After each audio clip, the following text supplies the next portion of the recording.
Il est 5h07 sur Europe 1. À présent, le reste de l'actualité. Et c'est aujourd'hui que le Premier ministre Jean Castex doit présenter la stratégie vaccinale de la France contre le Covid. Oui, on connaît le calendrier avec en premier les résidents des EHPAD et les personnels à risque de ces établissements. Jean Castex doit dire ce soir qui va procéder à la vaccination et dans quel type de lieu, Ève Roger. Oui, alors l'objectif, c'est de ne pas reproduire l'erreur de 2009 et la vaccination contre le virus H1N1, des vaccins à la chaîne dans de grands vaccinodromes, échec magistral. Là, le gouvernement va faire l'inverse, partir du terrain, en l'occurrence des 52 000 médecins généralistes. D'abord, eux connaissent par cœur les patients les plus vulnérables. Ensuite, qui d'autre pour convaincre un méfiant de se faire vacciner?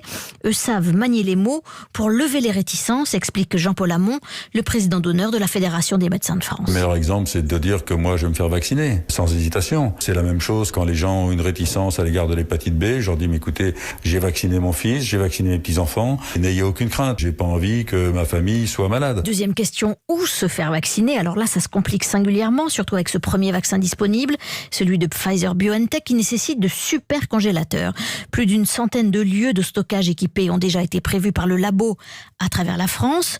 Une fois les vaccins sortis des congélateurs, top chrono, les professionnels de santé auront 5 jours, pas plus, avant de les administrer dans les EHPAD, les cabinets médicaux, sans oublier une centaine d'hôpitaux et certaines pharmacies déjà dans les starting blocks. Ève Roger pour Europe 1.